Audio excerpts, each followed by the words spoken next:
So 7 steps to building a six-figure design business. Now, I did want to share a little bit about my journey, just so you guys get an idea or a picture of how I got here, because, it's a journey. It doesn't happen overnight, right? So for me, I went to SAE. So I studied at SAE Institute.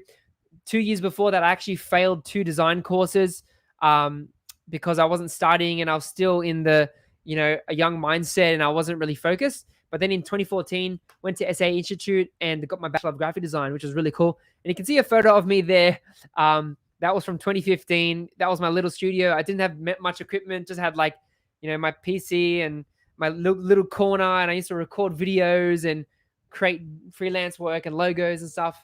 But yeah, it all started from there. And part of my journey was that, it all started from, freelancing. I was always into design. I loved being creative. And my first program was like Photoshop. That was super cool. But as I grew, I really wanted to become a full-time designer, working on my own business and doing content as well, becoming a content creator. So that's the path that I took. And I started off with freelancing, and then I did a couple of internships in 2016. Then from there, I worked with agencies. So I got to work with like Telstra. I got to do the packaging for like Peters and Audi brands, which was pretty cool as well. Obviously, like I didn't own the copyrights. That was with the agencies, which was cool. And then 2018, got a part-time job whilst I was building my business as well on the side. And then eventually I quit in 2019 and just went full-time hard on my business at the end of 2019. And then now I'm working full-time, running my business, earning 6 figures, and I'm super blessed and thankful to be in this position. But yeah, so that's been my journey. It's been many, many years. And now I'm so thankful that, I'm a top teacher on Skillshare. I have 35,000 subscribers on YouTube. I've worked with clients all around the world. I get to work with a lot of brands these days. I'm doing a lot of branded content, which is really cool as well. And I love design, love creativity, and love just giving value and giving back to the community. So one of the key things that I've learned is that success leaves clues. That's what Jim Rohn said. So I want you to be encouraged by, what I'm telling you. You don't have to copy me, but focus and follow mentors in your life, other designers or other people you look up to, and follow their blueprints. So you don't have to make the same mistakes, because we want to save time. We have limited time. So if you can follow the clues and follow the blueprints, then it's going to make your journey a lot smoother, a lot faster, a lot better. Okay. So pay attention and always try and learn something. Because I'm always learning as well. Even, I'm at a higher level, but I'm always learning, and I'm always investing in myself in books and courses and a whole bunch of things.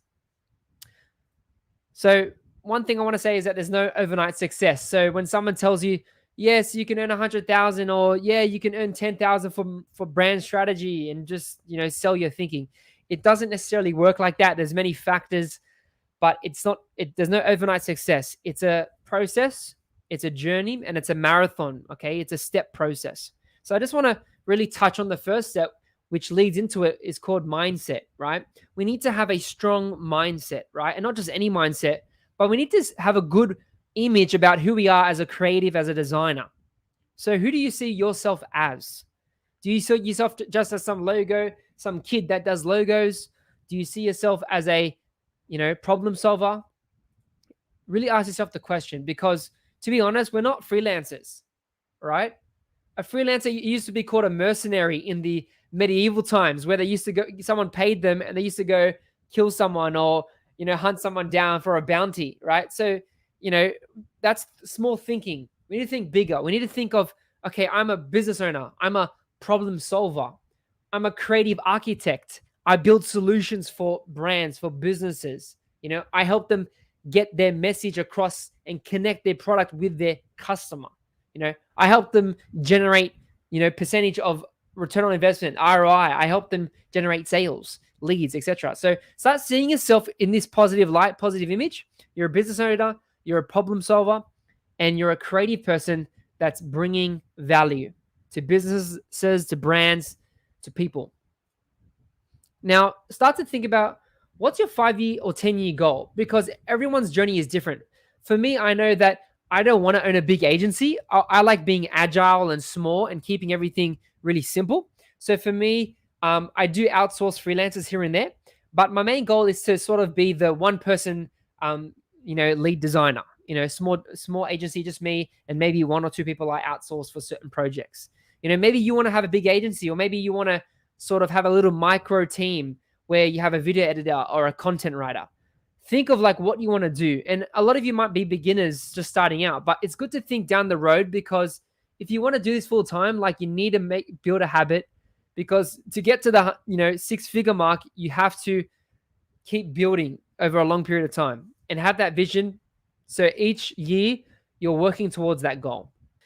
Now, is it possible to get to $100,000 a year? It totally is. As a designer, 100% you can do it. Obviously, it does take hard work. Just put it into perspective. It's all you need is 100 clients paying you $1,000 each. Or think about it like this: 10 clients paying you $10,000 each, and then you'll hit 100,000 in 1 year. It's totally doable. And it doesn't matter if you're from Philippines or whatever country you're from. It honestly doesn't matter. It's about your knowledge, about your tenacity, your drive, your creative ability, and how much work you put in, because anyone can do that. It's just a choice and a decision. And I hope that encourages you. So that's step number 1, is the mindset. You got to get this right. You got to believe. It's important. Now, number 2 is positioning. You need to position yourself as an expert in the market. If you just position yourself as a technician or just a freelancer who can do everything, a jack of all trades, you're not going to get noticed as much as other people, as experts, as people who are specialists, people who are positioned as a strong designer. I love this quote from David Breyer. He owns a design agency in the US. He says, if you don't give the market the story to talk about, they will define your brand story for you. So if you're not clear on your message, on who you are you a brand identity designer? Are you an illustrator? Are you a photographer? Are you a web designer? Do you just do WordPress websites? You need to really get clear on your message and who you're targeting, so you can craft that message. I know for me personally, like I target tech and digital brands. That's my sort of positioning. I'm also positioned as the illustrator tutorial guy, because I do tutorials on YouTube, and that's helped me become an expert in that brand identity logo space, because I teach on it, I talk about it, and I position myself in that space. So clients come to me for brand identity. They know that's my specialty. So get clear on what you want to do. And if you're beginning, it's okay. You can explore different pathways and different roads. That's totally fine if you're just starting out. Explore different things, try things out. But then eventually you have to come to a point where it's like, okay, I need to pick something that actually generates income, generates money, but also generates value to clients, and something that I can sustain over a long time, and something I enjoy. Like I enjoy designing logos and creating bold brands. It's just my thing. So get clear. Are you a designer? Are you a strategist? Are you a UI guy? Are you a website designer? Really try and find one and pick a few that overlap. So for example, I can do Webflow websites, and I can also do a full brand identity. So those two merge across. They overlap each other. So if you can find 2 or 3 things that overlap, that's the sweet spot you want to be in. So back to a few questions of gaining clarity. Ask yourself, who do you want to be? All right? What do you want to be known for? Because your reputation and what you're known for is going to help you attract those clients. Where do you want to be in the market? Do you want to be sort of a cheaper brand, or a premium agency, or a premium designer?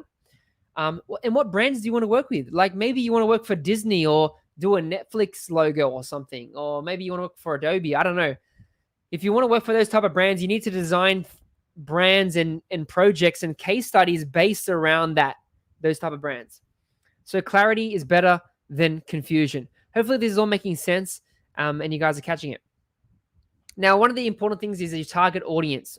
So you need to define what type of client are you going to focus on and select, okay? Because if you try to serve everyone, you end up serving no one. Because what happens is your message is unclear, your marketing material, your content, it's just all over the place, and it's not going to stick with that specific client. So I always try and say, create a user persona of who your ideal client is. Okay, so is your client an entrepreneur that works in Silicon Valley in America? Okay, or maybe your client is the local coffee shop owner that lives in Manila, near the city or something. Do you know what I mean? Think of that person, create a persona of like their dreams, their desires, their fears, their interests, psychographics, demographics. Just keep it simple. You don't have to go too in depth. But I find having that clear on who I'm targeting is great, because then when I'm making like a video or making a carousel or Instagram, or when I'm making an ebook or something educational, I have that picture in my mind of, okay, this is who I'm targeting. I'm trying to get these type of clients, so I need to use their language, okay?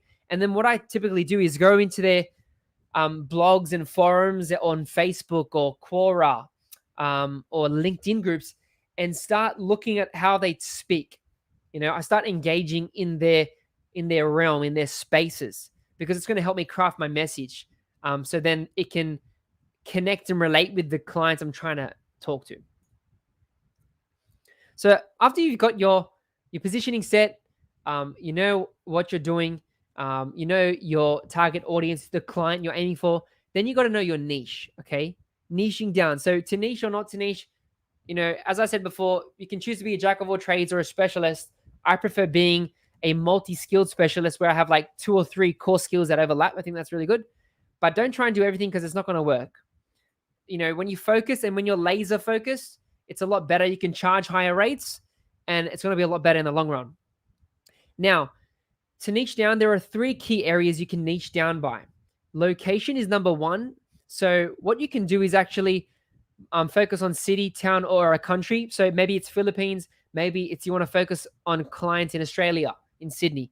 Maybe it's the USA in California or something like that. I don't know. You can focus on location. The second one is industry. So what industry do you want to focus on? Is it finance? Is it technology? Is it crypto? Is it NFTs? Is it food? Is it restaurants? There's so many different brands. Is it lifestyle brands, fashion brands? You can focus on a specific industry, and that's going to help you get clear as well. Now, number 3 is style. What are you going to do? Are you going to focus on brand identity? That's my niche, brand identity. I love focusing on that because I think every business needs that. It's practical and it's fun to do. Or maybe you just want to do illustration, or maybe you want to just focus on pattern design. Really get niche down and focus on what you actually want to do there. Because the thing is, when you niche down, it's a lot easier because your message is going to be consistent across all platforms. So you're going to have a cohesive message, and it's going to connect better, as I said before. And another thing as well is you can be more confident in your ability and your skills, because you know what clients you want. So you can always say no if it's not the right client. But you can, if you're beginning, you can say yes a lot and just start to work your way as you build your client base. Now, a couple examples of, niching down. I help tech brands in the hospitality space in California. NFT marketplaces based in Melbourne, Australia, that have received first round of funding. So you see how I'm getting a bit more micro, a little bit.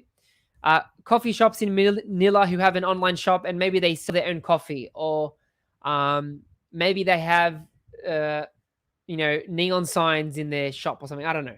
Like, I'm trying to focus. You can keep going narrow and narrow if you want, but it's really up to you on what you want to do. Now, step number 3 is your offering. What are you going to offer? Are you offering a product? Are you offering a service? What are you offering? Now, you need to have a core signature service. I call it the signature because it's like your specific, crafted custom deal that you've created, your service, right?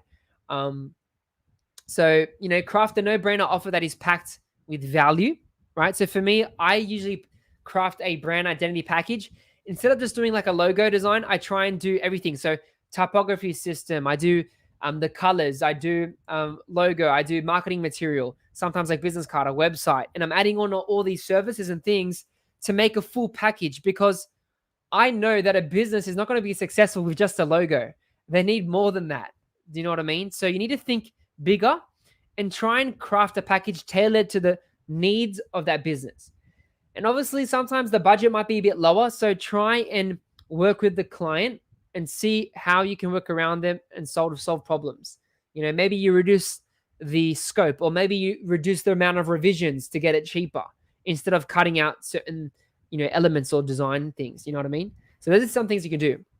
You can also do tier packages. So you can have like 1 tier, 2 tier, 3 tier.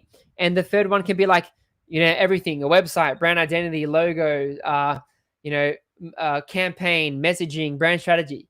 That can be the top tier. And then maybe the bottom one has just logo, style guide, colors, typography, etc. So always tailor it and adjust it. Don't just offer something because you just want more money. So don't just say offer your client a business card when they're not reaching out via physically. They're just online mainly, right? So you're the professional. So offer suggestions, offer your professional advice. And then what you can do is offer add-ons. Maybe you want to offer an extra, website or stickers, or maybe you give them like a free design or something. Maybe you design like a nice pack of like stickers or something, or like pins or badges, or some social media graphics. Make them feel like you're going the extra mile, because most likely the client is going to come back to you and they're going to work with you again and again and again. Okay. Is a client running a campaign, or maybe you can do print marketing materials. Think of like, long-term materials, and how that can work. So that's the service and the add-ons. Now, don't just do a logo, help them with bigger problems, with a bigger problem. So remind yourself, am I asking the right questions? Are we finding the core problem? Because sometimes a business, if it's a startup, then obviously their problem is like, okay, they don't have an image, that need a brand, right? But if it's a business that already has maybe a logo, brand, and they're not getting customers, you need to ask, okay, is it their website or their messaging, or is it their funnel, or maybe their content sucks? You need to ask the right questions, okay? And then once you've sort of, you've got an agreement with your client, then you can get the invoice signed. And typically, like, I have a process for that. And sometimes it's a long process, but I try and just really keep it simple. So that's the offering part. Get clear on your offer, on your product, get alignment with your client. Then you can negotiate or, come to an agreement. Then I use a program called Rounded, and I write out the invoice on there. It's just a one page invoice, and I send it, and they can pay by PayPal or Stripe. Typically, that's how I do it. It's a really nice program. You can use other things like FreshBooks or Xero, whatever, app. You might have an app in Philippines, maybe. Just use what's, affordable to you, Now, number 4 is pricing and monetization. How can we price our work? How can we monetize our work as well? Now, there's 3 core pricing strategies. Number 1 is hourly. Number 2 is flat fee. And number 3 is value-based. You've probably heard this before, but it's good to recap. And I'll recommend my version. And I think flat fee is probably the best as a beginner to intermediate designer. Now, the reason why I avoid hourly is because if I'm faster, I get penalized. I earn less money because I'm doing the work faster. And if it's based on hourly rate, then I'm going to get less because I'm doing less hours. Okay. So you get penalized for efficiency. Not only that, but time can go under or over. So you can actually mismanage your time and underestimate or overestimate the time it takes to finish a certain job. Okay. And that's going to mess you up. And then you have to tell the client, and the client can get frustrated. And sometimes you might forget to not track the time, and then the client thinks you're being disingenuous, and you can run into issues. So typically I avoid hourly. It's just not a good way to do it. But obviously, if you have a flat fee project, and maybe they want to add something on, then maybe you can do hourly rate after you've already done like a flat fee based thing. So flat fee is better because it's easy to execute, because you just give one fee. So for example, you tell the client it's going to cost $2,000, right? So the client knows how much it's going to cost from the get-go. You're not going to change it halfway. It's also easy to manage milestones. So if you have a milestone up front, after maybe you got one, they pay after the strategy and then pay after the first logo design or whatever it is, you can set those milestones really easily. You have one set price, and you can also do a payment plan as well. So I think this is the easiest way. Alrighty. Number 3 is value-based. Now, this is actually a lot harder to do. A lot of designers talk about it, but it's a lot harder than you think. you need to have good communication skills. You need to learn and understand human psychology, because you're basically negotiating with the client, you're talking with them, you're asking them high value questions. You know what I mean? So I would say, for example, one question is like, how much is one customer worth to you? Or what's the lifetime value of one customer? And they might tell me, oh, one customer is worth $10,000. Okay. So then if I say, hey, what if I can help you through a brand identity get 10 customers in 1 month or this year, whatever. Okay. That means I'm potentially earning you $100,000 in your business, because you just told me that a customer lifetime value or a customer is worth to you is $10,000, because they might spend that over time, right?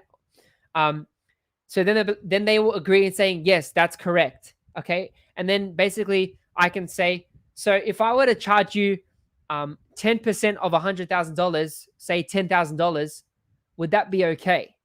And then that, sometimes they might say, yeah, that sounds fair. Or they might be reluctant if maybe it's a smaller business. If it's a one-person business, they don't have much savings. They might be like, oh, it might be too much, Or you could say, what if I charge you 5% of 100,000? That's only 5,000.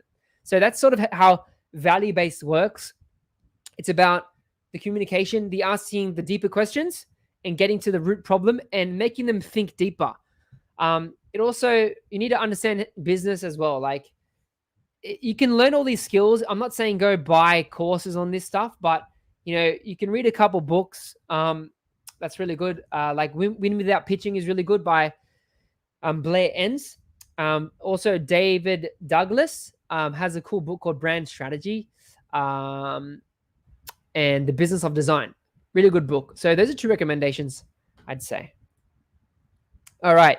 Now, the second part, that's the pricing part. So once I do flat fee pricing for my projects, it works every time. But then there's the second part of earning money. So how do I earn, $8,000 to $10,000 a month to get to the $100,000? I have multiple income streams. So I don't put my eggs all in one basket, because if you put your eggs in all in one basket and the basket breaks, you lose all your eggs, right? So the principle is build multiple streams of income. Don't just have one type of client, okay? You need to have other things. And I want to give you some ideas of what you can actually do for that. So some of my streams that I have is that I have investment in stocks. I've got some in crypto. I create template packs in my shop. So brand identity templates, style guides, mock-up packs, logo packs, texture packs, stuff like that. Sometimes designers buy it. So it doesn't only appeal to designers, but sometimes it appeals to certain clients. Maybe your client is like a DIY. They use Canva. You can create Canva templates, stuff like that. So on the weekends or in your spare time, build these products so you can actually sell it for that extra income. You can do courses. Obviously, if you're beginning, you can maybe do it later down the track, but it's just a good idea. I get money from YouTube AdSense. I also do brand deals for different brands, like I promote on YouTube or Instagram. I work with brand identity clients, so doing logo and brand identities and strategy for clients. I do affiliate deals, sponsors, coaching, and Mura Academy as well. So those are a lot of ideas for some streams. These are personally what I use. And you can get into some of these. So, for example, you can start doing template packs. You can also start doing affiliates straight away. A lot of the times you can just sign up on a website. So if you go Design Cuts or like Free Pick, go down the bottom of the website, you'll see affiliate. You can just sign up. As long as you have, I think, PayPal or Payoneer, you can get 20% commission when you refer people. So it's really a simple way to actually get some more income, okay? Instead of just focusing on clients. But if you want to focus on clients, then you need to build a sales funnel and, build a content funnel as well that's going to bring in clients. Now, number 5 is one of the most important ones, is process and systems. Okay, process and systems. Without systems, your business is going to fail. You need to have systems in place that are going to help you with efficiency, to help things run smoothly, right? And for me, I know that I've built my processes and systems from experience because I've done it so many times. I've worked with clients, I've done brand deals. So now I know how things work step by step. Okay, so if you don't have a process right now, I want you to write down step by step how you work with a client if you don't have clients, then how you work on a project, for example, maybe a fake project or a concept project. Okay, write down those steps because they are going to help you. Okay, you need to have a signature design process that you don't mess with. So for me, what I've learned is that every time I work with a client, if my process is the same, I get the same quality results with each client every time because I'm applying the same process, right? And for me, it's amazing because when I stick to it, I know what I'm doing. I have clarity, I have confidence, and I know I'm going to give the best result I can for my client when I'm designing, when I'm creating, all those things. Okay, so this is my 7-step process on my brand identity process, my core essential process. All right, it's pretty simple. I start off with a discovery call initial call. Once we come to agreement and I send the invoice and we're all good, we figure out the scope, the timeline, all that stuff. Then we go into discovery call. That can be 3 hours long. I take them through my framework and then I go through stylescapes. I have tutorials on my YouTube channel. You guys can check that out on how to create those. Excuse me. Number 4 is I go into the logo design. Then the touch points is like creating marketing materials or brand identity, like the extension part. So, going into, colors, the typography, designing business card, if it's a website or maybe it's a booklet, a brochure, whatever it is, I start designing those things. Number 6 is production. So get ready for print or getting ready for launching a campaign or whatever we're doing. And then number 7 is delivery. So I deliver on Dropbox and I have like all these folders with the client name, the date. Then I have like the assets. Each folder is numbered. So I'll do like 01 underscore, and then I put everything nice and neat because you have to be organized as a designer, guys. Stop doing the underscore final dash final version 3 or whatever. That's like bad. Try and be organized, especially when you're giving files to clients. And one of the cool things that I've learned is that do a 1 hour training, or it can be less. It can be 10 minutes, 5 minutes, on how to use the assets. So when you deliver, do a training, a recording, use a free software called Loom, and show the client how they can use the files. So they're going to understand how to use it, and then they're going to feel like left out. And here's just another version of how I break it down. So initial contact consult, 50% deposit I take up front. Then I go through stylescapes, revisions, then touch points, production, delivery. Then the final call, I have one call at the end and I say, hey, how was everything? How was the process? I then get a review from them that I could put on my Google, which is really good for social proof and referrals. So always ask for a testimonial all the time, every time you do work with the client. Then what I do is I take all the images I design, I just save them as like 1080 pixels by 1920, put them on my website as a case study or on Behance, and as a case study. And that's really good for future getting more clients. And then I follow up with them every 2 to 3 months, and I keep the relationship going, asking them, hey, do you need help with anything? Always just say, hey, do you need help with anything? Or are you working on a campaign or whatever? And that's going to allow your client to message you back and say, hey, yeah, I need a logo for this new project, or I need something for another project, etc. So I hope that's pretty clear. In terms of my method for money, I usually do 50% and then 50 balance. The other 2 methods are 33, 33, 33 because it's even.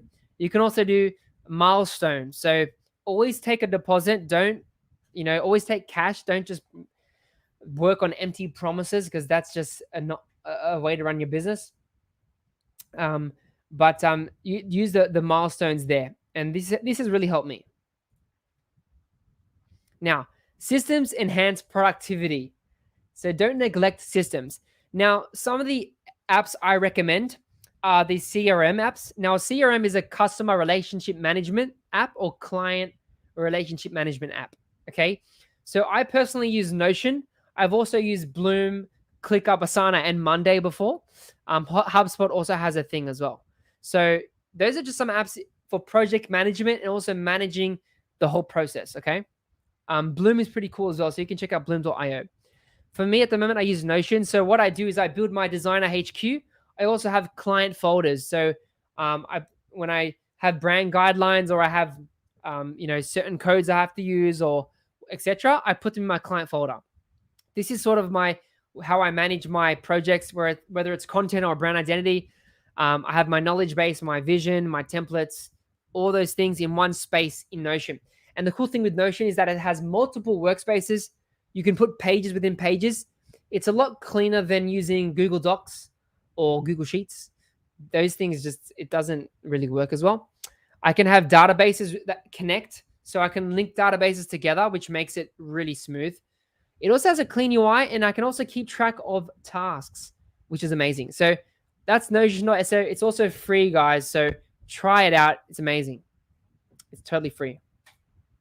Now, templatize everything. I actually had to look that up today if it was a word or not. I don't know, but it just means make templates of everything. So if I have to create something twice or more, I make it into a template. So my brand strategy template, I make a template in Illustrator or InDesign. I've made my proposal template. I literally just turn it into something that I can just use over and over again, really simple, and I can always edit on the fly if I need to. We don't want to waste time. We always want to make sure our apps are working for me. So I always use Illustrator a lot, InDesign, and Photoshop. Those are my core apps I use. Now, think about it. If you save time, you're gonna spend your time on money-making activities and creative work. That's where your energy needs to go, into getting clients, getting more income, and also your creative work. So the creative thinking part. Those are the core things. You don't want to focus on doing all the little nitty-gritty, maybe like accounting. Like I pay for an accountant, that saves me loads of time. I pay for a software, that saves me loads of time. Okay. So yeah, try and pay for software if you can afford it at the moment. If not, save up for that. And then if you can make templates in the meantime, do that, because it's going to just make everything better and easier for you. Now, one way on how I make templates is I make them in Photoshop and Illustrator. Then I turn it into my shop. I sell these on Creative Market. So recently I made my brand identity presentation template. So that's a template where you can use it to present to your clients. So when you're doing a Prezi, I'm showing your design concepts, I made that. And now I can use that for myself. It's like super easy. I don't have to make a custom template every time. Now I just use that. Or maybe if I'm doing carousels, I have my carousel template. So think about templates you can make, and then you can sell them. So it's like it's a win-win situation. You're knocking out two birds with one stone, as they say. All right, number 6 is scale up. Now, it sounds like a scary word, but it's actually not. The way I see it is that it's just about expanding your business, growing it. It can mean outsourcing if you want, get freelancers. But the way I see it is like the trifecta, okay? Now, the trifecta is 3 things. It's products, teaching, and clients. Those are the 3 things you need to be doing to be getting, a higher income, to be putting your business on. Once you have these core pillars, it's going to be amazing. Because for me, I know I have courses, I have products, I have YouTube, I have content, and then I have clients on top of that. So it's like I have multiple income streams, and it's not bragging or anything. It's just facts, and I'm super blessed to have that. But yeah, if you can try and expand your business to these areas, it can take a lot of work, but if you put the effort, you can do it. Spend time on the weekend, stay up to 12 o'clock at night if you have to. To expand your business. Now, some ideas as product ideas, as I said before. Canva templates, logo design builders, graphic effects, branding templates, style guide templates. You can make your own mock-ups and sell them.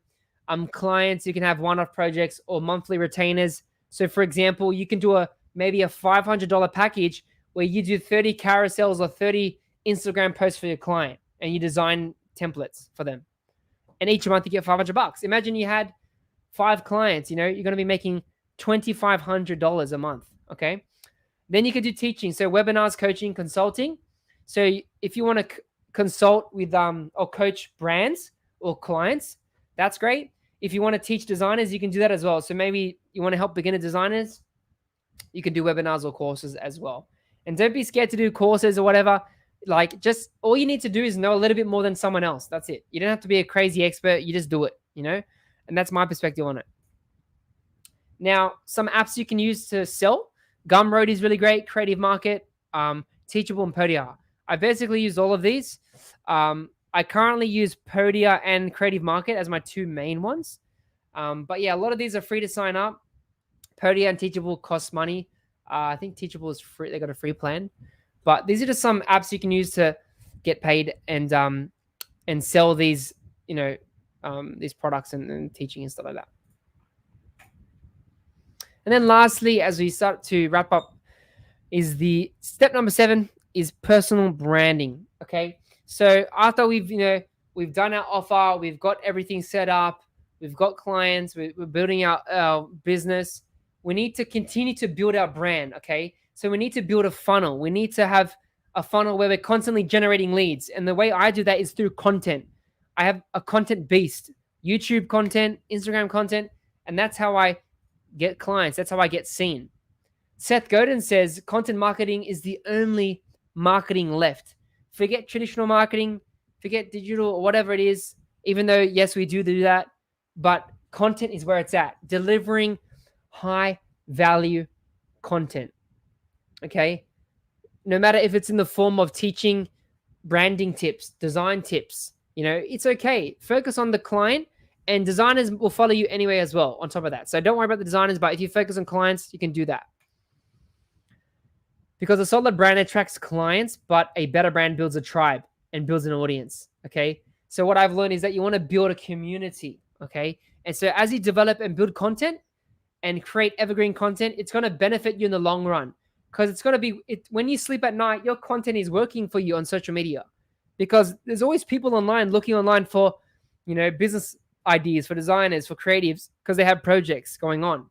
So you want to make sure that your content is online and you have a presence online. It's very important. Now, for someone to buy from you and for someone to, for your personal brand to be strong, they need to know, like, and trust you. So number 1 is people need to know you. So how can people get to know you? Can you do it through content, a newsletter, email list? Can you do it through, sponsorships or collabs, etc.? Can you create content? So start to think of ideas of what you can talk about. Number 2 is you need to have likability. How can you increase your likability? Maybe you can be yourself, be more yourself, or, make more jokes, or be friendly, be positive, speak positive words. Don't speak negativity and toxic. Don't be toxic. Just be yourself, be genuine, be vulnerable if you have to, People like that. Because we're in the business of people to people, not business to business. It's P2P, guys. So we've got to be conscious of that. We're dealing with real people here. So just be yourself. And then thirdly is trust. How can you build higher levels of trust with your clients in the conversations you're having? Can I be more professional? Can I speak clearer or better? Can I improve my English? Maybe I need to take lessons. I don't know how good your English is. Can I have a better process? Can I have nice designed a brand on my social media? Start to ask these questions. I think it's important. And when you think of your brand, think of how can I add value? And you add value by educating and entertaining. Educate times entertain. Okay. And you don't have to be a comedian. You don't have to be crazy funny. But all you have to do is just educate, to teach, to share, and document what you know. There's an awesome book by Austin Kleon. It's called Show Your Work. Amazing book. I recommend reading it. But he does talk about showing your work and how to be confident and all that stuff in just sharing your design, sharing your creativity. And yeah, so when you do this, it's going to, help you build your brand. And this is sort of how I do it. This is my funnel of how I generate clients. Clients come to me. I don't really have to look for them. I'm super blessed and thankful to God that I'm able to do that and get clients coming to me, which is cool. But I create videos. I do podcasts. I do, what I'm doing now. I'm teaching on this show right now for you guys, okay? And that's generating awareness. It's generating opportunities for me. You need to create your own opportunities, okay? So sometimes I don't really do ads. I try and do everything organic. Conferences, online conferences I do, influencer marketing, YouTube videos, Instagram carousels. And then what I do is I bring those people go to my website and they sign up for my free ebook on my website. And then I get them into my my email list, and that helps me stay in touch with those people. Then I have sequences that are automated, which help me sell my services or sell my products. That's really cool. And then they eventually buy from me, and yeah, they buy from me, and I offer a product or my service, a brand identity. Sometimes, a lot of the times, people just DM me on Instagram now or WhatsApp. It's really simple. I have a lot of referrals as well, so those are the main ways I get more business. But yeah, content is the game. That's build your personal brand, build your online presence. Don't be shy. You only overcome by taking action. It's the only way to overcome and improve. So that's basically it for the slides. Really, hopefully you learned something. Hopefully it was practical. But yeah, try to keep it simple. I know it's a lot of information. But yeah, thanks so much. Happy to take on questions now. Okay, hoping you learned a lot. uh, everyone, you learned a lot from that.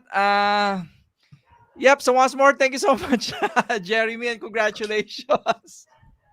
Okay. All right, questions. Should we? Questions. While it's still free, guys, encouraging everyone to ask questions. Probably first question is from our dearest students. Any tips for fresh graduates on how to start their careers, and also to those who are planning to start their own business? Mm, cool. So what I as I was talking before, like try and get clear on what you want to do, whether it's brand identity, illustration, web design, UI, etc. But pay attention to the market, because what's happening right now is that everything's shifting to digital NFTs, crypto, AR, VR, metaverse. The tech space is going to be booming. So, and then the content space is going to be booming as well. So, if you can position yourself in those spaces, I think that's important. Um, not only that, but yeah, if you can invest in like a community or memberships or courses and stuff that can help you benefit you, then that's great. Like focus on your craft, get confident in your design skills, and then start just message your aunties and uncles and your friends, and like connect with other designers, because they can send you jobs as well. And it's all about relationships. That's all it's all about, relationships. And it's going to make opportunities for you, but you have to be proactive about it. Okay. So once you focus on your craft, connect with others, and yeah, if ask other designers for work if you have to. But yeah, if you have to do concept projects, then start just doing fake projects. That's totally fine, but make it feel real. Don't say it's a fake project. Just say, hey, like redesign Netflix, or redesign, you know, uh, maybe a local business that just redesign it for free, and then say, hey, I did this, and then that could lead to them hiring you, or someone else, etc. So hopefully that gives you ideas. But yeah, have patience, man, and you can do it. But yeah, start to think of like ways of like how you're going to systemize everything. You like plan things, but don't get analysis paralysis. Just take action and just learn as you go. Just start anyway. Just start now. Like, don't wait. Yep. Curious to know, when did you start doing YouTube seriously, Jeremy?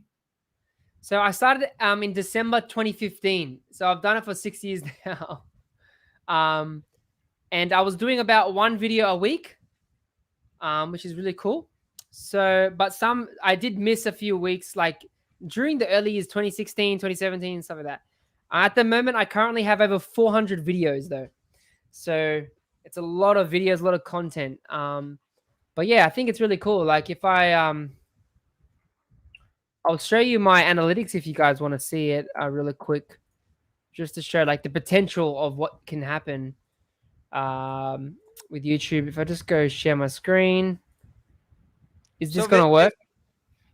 uh, Uh, I still you're still sharing your slide. I'm going to remove this. Okay, seeing your screen now. can you see this? Yep. YouTube. Yeah, so this is my currently like some stats. So you can see how much money I'm earning from YouTube, which is amazing. Like I'm super blessed and thankful. And I'm just showing you guys this because it took me 6 years to get here, right? Obviously it takes hard work, belief, and faith. But you can see, some of the analytics here, the people I'm reaching, um, the views, and it's taken me 6 years to get to this point. But yeah, I'm super thankful that I stuck with it and I didn't give up. Um, and let's just see if I go to audience overview reach. It's kind of lagging right now, but yeah, but you get the point. That's just some of the stats that I'm hitting, and yeah. Yep. So if it's you're around the 400, what do you think probably is the video to reach 1 million? Well, I'm curious to know. Any thoughts Good on that? question. Is it like 1 million views or 1 million subs? 1 million subs. How much Your video would that? Uh, typically the top 5% or top 10%. A lot some the people who haven't gone viral. Some have like thousand, like over 1,000 videos. Some people who've have, but mm, there's other people that had a couple viral videos that got a couple million views, and that boosted significantly the channel by a couple 100,000 subs. Um, so the thing is, sometimes it takes 6 months or even 9 months for a video to hit the algorithm. So basically, you need to just create content that people want to see using Google Trends and researching keywords. Um, but yeah, so it does take a little bit of a while, but when you get those videos that hit, then it gives you a massive boost, man. Massive boost. do you how do you say it? Faithfully upload? Do we need to, for those who are into YouTube? Is it a requirement to faithfully upload weekly? I recommend it. One video a week is totally doable. I think you should at least do one because you increase the chances of your video getting on the algorithm. Each time you do a video, you're increasing your chances of getting seen, getting that going, like, getting a viral video. So every time you're not posting, it's going to be hard for you to grow. You have to, unless you do a really great quality video, like super high quality, and like it's taken you a lot of research, a lot of hours, then that's great. Like I know some people who have like less than 30 videos and they have like 200,000, 300,000 subs, millions of views because they just like put in a lot of effort. But you got to know what you're doing. Okay, here's one from Evelyn Banyares. If the content space platform are booming, do you Hmm. have experience paying taxes in this kind of business, or it's tax free? Well, from YouTube, I know there's tax, right? Uh, Definitely. YouTube is tax free actually. I mean, Okay. if you live in the US, you pay tax. I live outside the US, so I don't pay tax. Uh, but obviously, like I do, like to me, I claim YouTube as like income. So all the income I claim, I pay tax based in Australia. So I pay like 30%. Um, so you just count it as normal income. So it just, yeah. But if you're outside of the US, you don't have to do any extra tax on top of the thing. Um, but yeah, content space, yeah, it's just like normal. Like you just charge. It's just, it depends how you set up your business. Like I'm a sole trader. If you're a business, sometimes you have to do GST. So if I earn over 75,000, I have to charge GST, which is 10%. If I work with Australian businesses, because I work with overseas brands, a lot of times I don't charge extra 10% or anything because the government's not taking tax off those projects. Make sense? Yep, but definitely, Evelyn, of course, if you earn something from YouTube, it's an income. So you have Yeah, to you share got to a claim portion it. of that to your government. So which Yeah. is, you're in the Philippines, you pay the Pay your Filipino. taxes. Yeah, because that was has been an issue previously in the Philippines. A famous YouTuber who was forced. It's a couple. They were forced to temporarily shut down their YouTube just to avoid Oh my gosh. the My, taxes. That's crazy. I have a friend. He's got over 1 million subscribers. He told me he was like he switched his business model or whatever, and then he owed like $80,000 in tax or something because he Yeah, was earning actually, he was earning like yeah, it's a it's mil. and yep, Nice. And now, actually, here in the Philippines, the government are giving a bounty if you can What? report Bounty? a Bounty? content, yeah, a content creator who's earning a lot and not paying Come on, taxes. man. That's not right. Taxes help people to an extent. Okay, another question. Yeah, your tips on creating courses in Skillshare. Yep. What do you want to know? It's just generic. Creating courses. Yeah, it's really simple. Anyone can do it.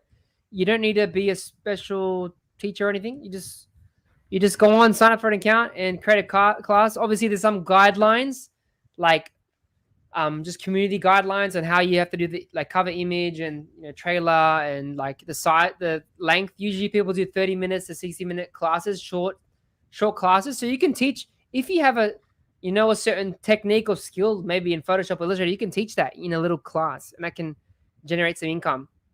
My first paycheck was $50. No, yeah, 30 or $50, something like that. Now it's a lot more than that. It's in the thousands, but it took time to build up. It takes time, but yeah, you can just create a course, and yeah, just like I use Notion, I plan everything out. I set an outline. I listen to my community, see what they need, what they want, and I do record. I have a Sony camera here. I record that. I got my lights and everything, and yeah, you just be organized with it. Try and create a topic based on your strengths, something you know really good, so you can teach it and be confident in the camera. And yeah, create an outline, make it valuable but also practical. So that's I what I would think, say to that. yeah. I think one of the additional questions with regards to course creation are the minimum equipment. Any tips on that who are planning to do courses as well? Yeah, Equipment like like you can use a phone if you mic. want. Yeah, look, you can use a phone if you want, with a tripod. Like I got this little tripod here. It cost me $15 on Amazon. Um, for a mic, I recommend getting a Rode mic. They're affordable. They're not that expensive. So don't get the Blue Yeti. Don't get that one. Get the Rode Mini Studio or the Rode NT USB or the Rode Lav mic. Those are all within the $50 to a $200 range. Okay, that would be perfect. What else? Camera, you can just use your phone if it's good enough, or you can get maybe something like a 600. I like Sony personally. Just get small DSLR. You can even get if you're into like vlogging, you can get the Sony ZV-1. It's really V1. cool. It flips out. And it shoots 1080p, so I can put this on my little tripod and just like record myself with that as well. I'd probably put a better mic on it because the default is not the best. But basically that's it. And then if you want to record your screen, you can use Loom. I use Camtasia to record my screen. Then I edit everything in Premiere Pro. Yep, I saw someone asking about screen capture. Jeremy already mentioned Yeah, Camtasia Camtasia uh, and Loom. Yep. and Loom. Uh, from Evelyn, what's the turning point that you feel like you need to scale up the business? Turning point. When you feel like you're overwhelmed. So if you're someone that's wants to scale up in like outsource and get freelancers, it's overwhelmed. So you're too busy. You can't get everything done in one day.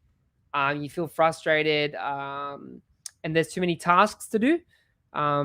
Like for me, I've got so many things going on YouTube, Instagram, Skillshare, Mura Academy, so much stuff. So sometimes I hire freelancers. So yeah, overwhelm.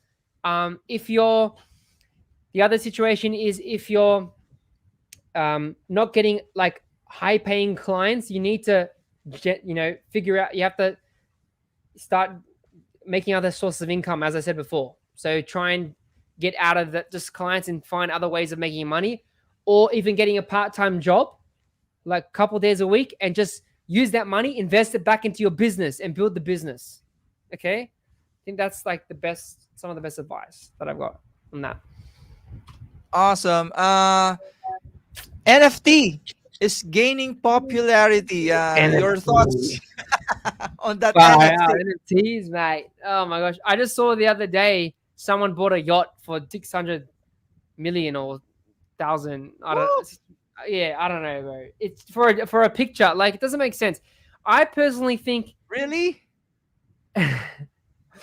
I think I like the idea because it's giving opportunities to artists and digital artists, and I want the digital arts people, the scene, the community to be paid. Right? I want people to make Yeah. money. Right? Which is great. That's great. I love that about it. But the whole, I don't understand the whole like obviously I understand it like you're buying a license and it's exclusive rights to this image and everything's going to the metaverse and all that. But I personally don't think it's a good investment like to buy stuff in my opinion. It's because it's not an it's not really an asset if you think about it, but I don't know. It's just my opinion. Everyone's got their own opinion. And then also people talk about the energy about it. It costs a lot of space and hard Yeah. drives and servers to run. Um, so yeah, that's my thoughts. What about you? NFT. it's NFT, it's it's NFT. initially gaining popularity here, but here in the Philippines, not Okay, for now. I think yeah, it's I think it's ridiculous. Someone I don't know if yeah. I it's think just it's pretty to hype silly. I think things. it's silly. Buy a JPEG, $100,000 of a piece of art. Yeah, and gifts. And gifts. Yeah. Fiverr, Upwork, it's popular here. Have you ever been into Fiverr, Upwork? Your thoughts on that, Jeremy? Yeah. I've Don't. used similar.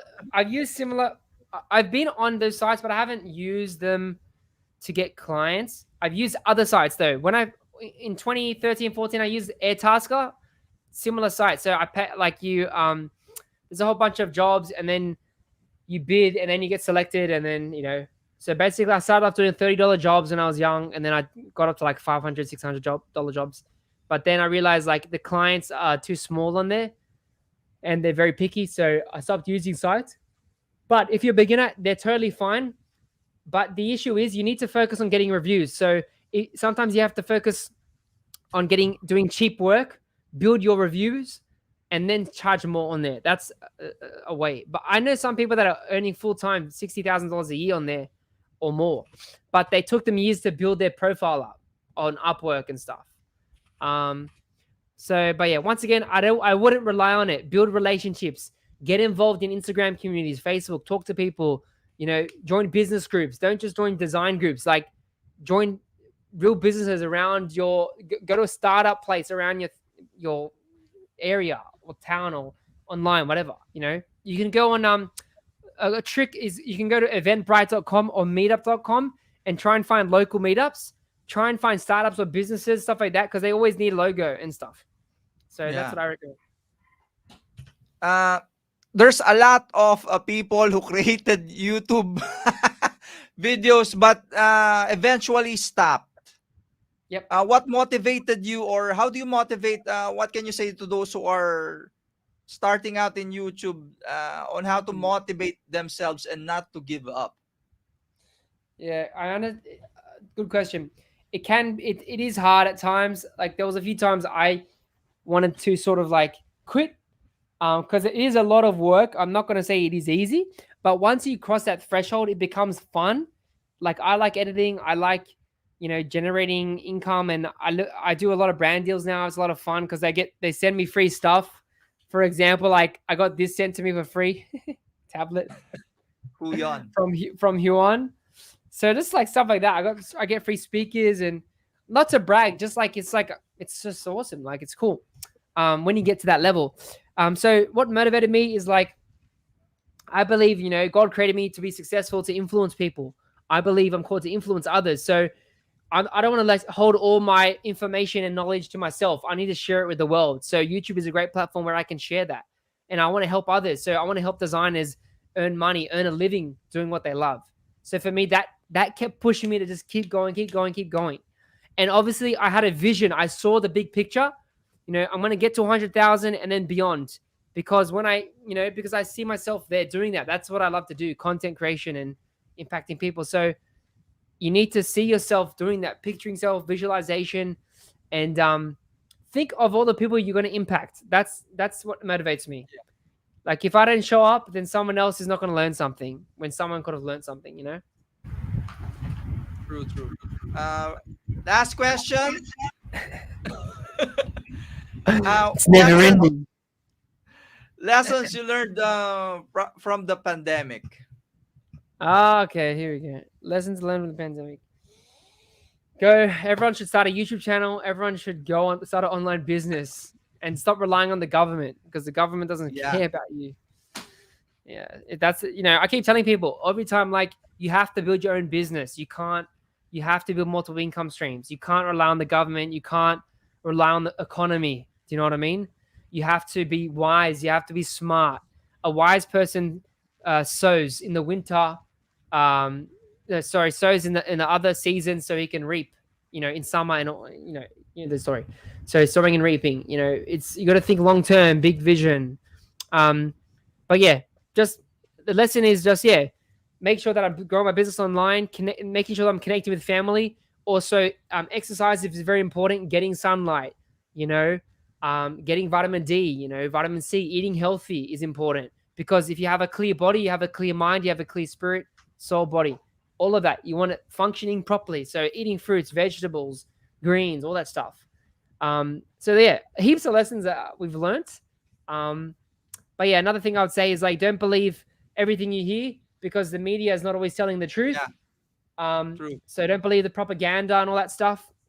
And I'm not trying to get into conspiracies and controversies or whatever, but I'm just sharing what I believe because a lot of the times people the news and certain industries and organizations spread fear, and we shouldn't be living by fear, but we should be living by faith and positivity, right? Because there's already enough problems, so we need to focus on helping others, focusing on building business, building our family, encouraging others instead of focusing on death and destruction. You know what I mean?